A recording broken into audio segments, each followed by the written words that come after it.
Okay, we're going to talk today about the sit-in that happened in the early 60s, downtown Greensboro, Woodworth. Of course, I grew up, I wasn't in Greensboro, I was in a very rural area, but I do remember these times and all this. So, this is just another thing that Mr. Sizemore is older than. That's a hard game to play. I'm finding myself older than most everything now. When you teach history and you're older than most of what you teach, you're like, wow. Okay. That's why I'm retiring. I got tired of hurting my own feelings. Okay? All right. I want you to think about this, though, as we go through this. I want you to think about the guts that this takes. You got 4 young men from A&T University. Okay? And they go in and they make a silent protest.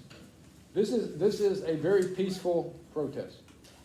They don't go in breaking windows. They don't try to set anything on fire. They don't try to steal anything. They just go in. Yeah, this is a peaceful. What I just described, breaking into Target, stealing widescreen TV, breaking into CVS and stealing narcotic drugs. And calling that a peaceful That is not a peaceful protest. That is people taking advantage of a really bad situation. Yeah, that's taking advantage of that. Listen to me, and what you're doing is you're turning most of the people off of your cause. When you're destructive and things like that, most people do not understand that. You're turning them off. Okay? This group right here, you get a lot of people behind them. You got to understand. Sometimes history makes it out like every white person in America in the 60s were so racist that they couldn't stand to be around, and even in the same city with a black person. That's not true. You had a lot of white people working. They marched with Dr. King for change. They support things like this, okay? You did have people that were very racist. They did not want to see change. But you had that on both sides of the fence, okay? We forget that. You also had blacks that didn't want to see change. They didn't want to have anything to do with whites. A lot of whites didn't want anything to do with blacks. But you also had people on both sides, fortunately, that said, no, we're all children of God. We need to do better than this. Okay? And that's where you are, because that's what we are. We are all children of God. God does not look down on us and see skin color or nationality or anything like that. He looks down and sees you as one of his creations. And that's the way we need to see each other also. And especially right now, our world is going crazy. Okay, we really do. We need to see each other as a human being and treat each other as a human being. And this stuff where Hart and I are friends, but we have a disagreement about something, and so therefore I cut him out of my life and I never want to have anything else to do with him because we didn't agree on something. That's the dumbest thing I have ever heard in my life. Families are splitting and not talking to cousins and uncles and aunts and even grandparents because you disagree on something. That's the stupidest thing I've ever heard. Seriously. It's okay to disagree with someone. Most people have something in common. If you would just talk to people, you'll find you've got something in common with just about everybody. But you got to have a dialogue. You got to talk. You can't just emotionally just go crazy and start demanding stuff. Or if you don't see if Brock and I don't see eye to eye, why in the world would I never want to see him and have anything to do with him again? That's stupid. It makes no sense. Morgan. My grandmother went to one of the marches for. Yeah, absolutely. Yes. What was in January or February when all those protesters were? Yeah, just about all year. Yeah. Yeah, there was a story about some protesters who lit a building on fire, but then they didn't let the fire truck get to the building. Yeah, and that's what I'm saying. when you do things like that, people starts to go, okay, wait a minute. And you turn people off of the calls that you're trying to get them to pay attention to you. Well, they're paying attention, but now they're seeing it in a negative light. And Dr. King used to teach, you know, I mean, you had protests, don't misunderstand. You had protests and you had riots and things like that in the 60s also. Okay, don't misunderstand. Everything wasn't peaceful and everybody got along perfectly and all that. It didn't happen. Okay? But it's also a setback. Every time you do something like that, it's a setback because you're turning people off of your cause. Yeah. People who might get behind you and say, hey, you know what, you're right, now are going, yeah, I can't get behind that. and when they do peaceful protests, they just like accuse them, oh, it's a riot. Yeah. So they immediately think it's Yeah. a riot now. And it's not always the people that, these young men right here, these are some gutsy young men. They had no idea what was going to happen to them when they go into this Woolworth store and sit down. Okay? They don't know if they're going to be arrested. Beat up. They don't know if they're going to be beaten up, dragged outside. They have no idea what's going to happen to them. Shot, yeah, they could. Lynn? Very well, lynched, unfortunately. What is a lynch? Hung. Take them out and hang them. Fortunately, none of that happened. But they didn't know that. And they stood for a cause. They stood for what they believed in. These are some gutsy young men right here. Okay? All right. So events in the 1950s sets the wheels of change in motion. The case of Brown versus Topeka Board of Education. Topeka is in Kansas. Okay? Led the Supreme Court to rule against segregation in public schools. Segregation means separate. Okay? When I was your age, 6th grade was the first time I sat in a classroom with a black kid. Were y'all friends? Okay? That was the first time I sat in a classroom with a black kid. Okay? Up to that point in time, you had white schools and you had black schools. And the black kids went to the black school, white kids went to the white school. You didn't play each other in sports, you didn't do anything. Would you see like? Even I'd be honest with you, I had no idea there was a black school. Really? Yeah, it was on the other side of town. Would you ever see black people? Yeah, like yeah. You'd see them, but I mean, you saw them, but you didn't. You You saw did, it. I'm 11 years old. I don't think about that stuff. Yeah.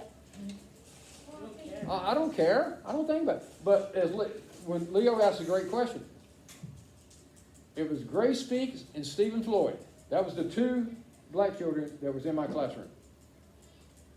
And yes, we all became friends because when you're 11 and 12, you don't care. Say one of those names again.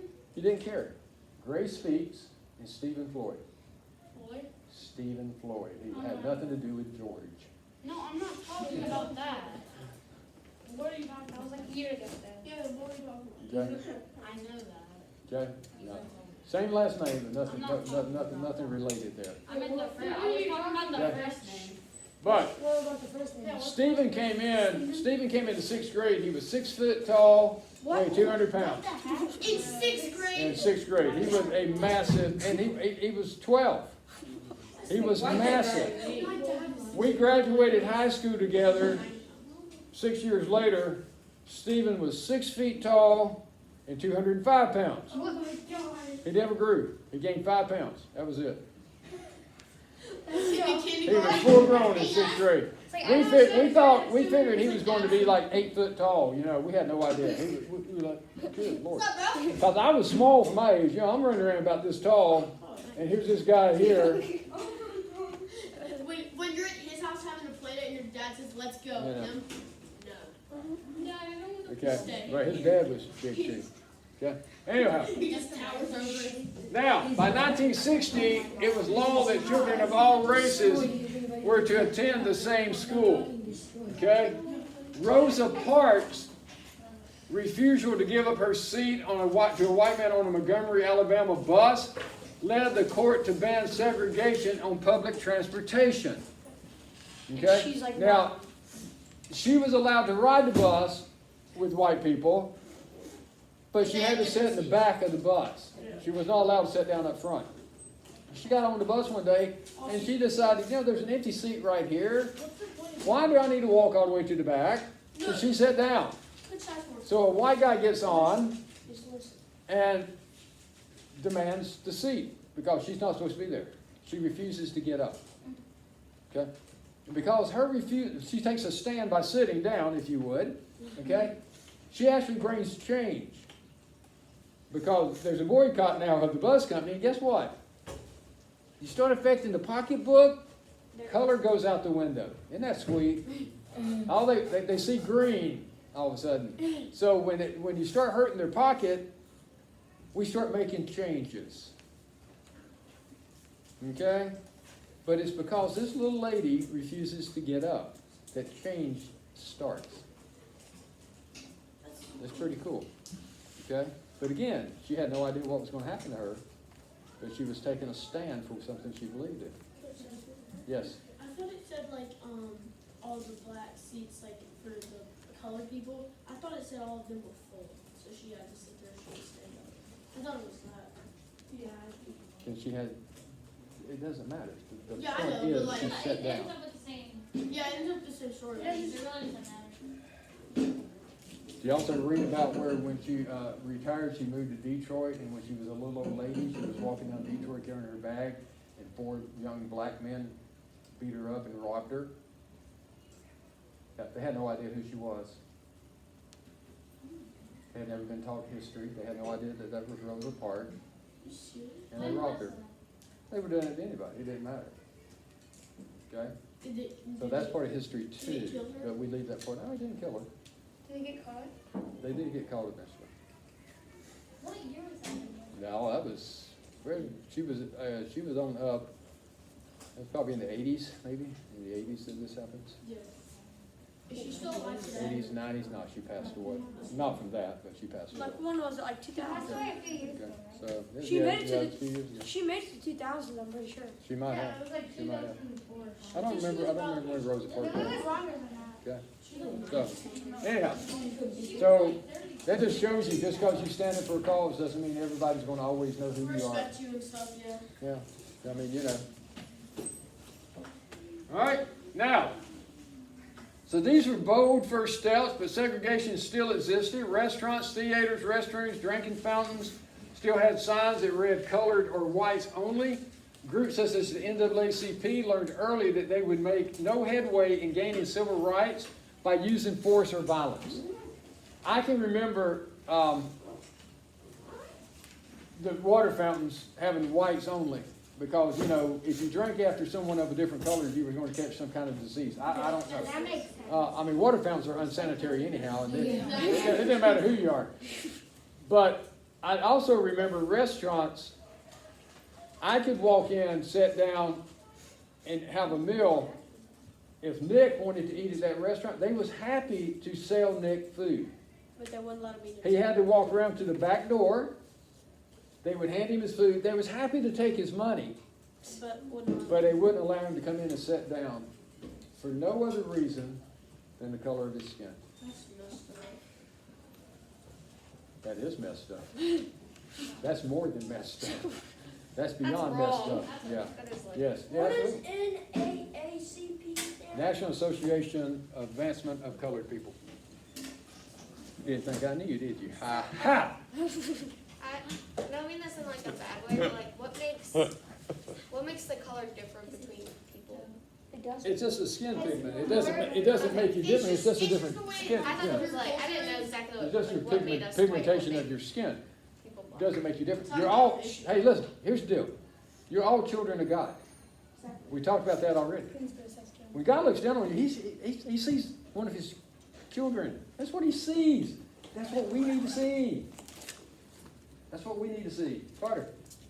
I feel like the majority of America, I mean, it used to be, like, not as much anymore, but, like, the majority of people, like, are white, so that's normal, and, like, black is different, and different is bad. And that's It seemed that way.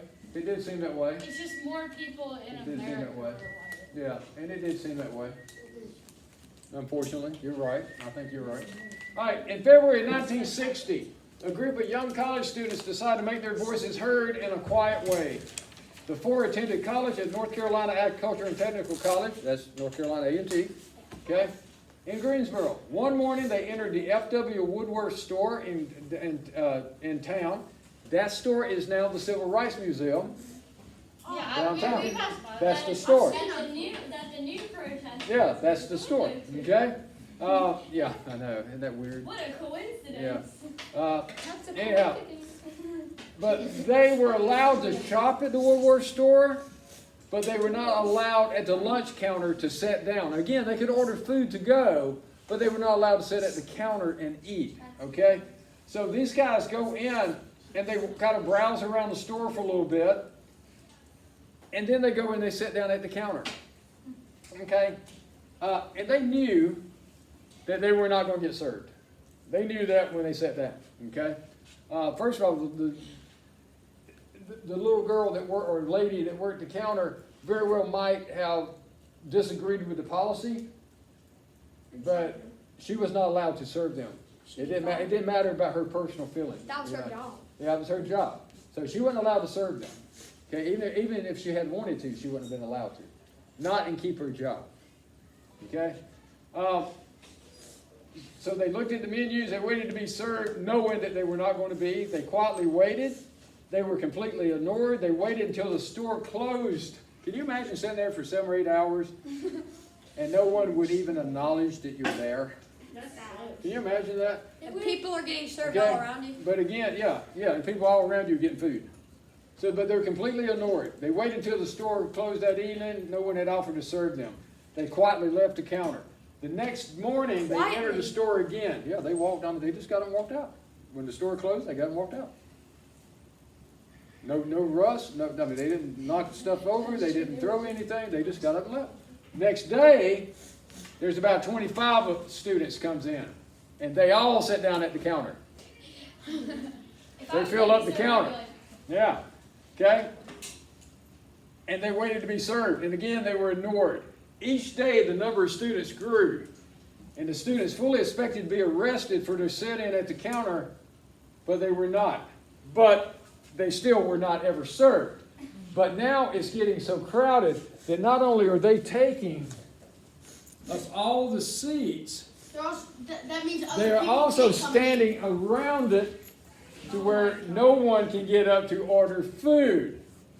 But they're not saying anything. They're just So they're not selling food. So they're losing Back again, pocketbooks are starting to hurt. What do you want? Okay? So, the Woodworth store was losing money. The students are filling all available spaces at the counter. They also filled all the spaces around the counter where white customers might wait to order. So the store management complained that something must be done because they're losing money. So when the students in other cities and states saw what was happening in Greensboro, North Carolina, they held the same kind of sit-in in their own towns. So it starts here, but it spreads throughout the nation. Quiet, peaceful protest, making it be known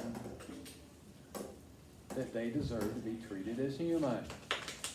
I know, isn't that a horrible concept? Okay? The students from North Carolina may not have been served in Greensboro Woodworth store, but they did start a movement that would affect black Americans throughout the South. There are some historians who, they actually compared the sit-in to the Boston Tea Party during the Revolutionary War. They believe that this movement began in Greensboro, motivated a change in America, such as great as the show of the rebellion made by the colonists. Okay? This simple black protest was the beginning of a much larger change in the social structure of the United States. Civil rights reform begins with a quiet sit-in at a dime store lunch counter. It didn't come quickly, it didn't come easily, but it's got to start somewhere. Okay, and this was a big step. Tomorrow we will talk about the civil rights, the signing of the Civil Rights Act of 1964. President Johnson signs that into law. Actually, President Kennedy starts working on it, but he is assassinated before it becomes law. Okay? Okay? All right. Bye.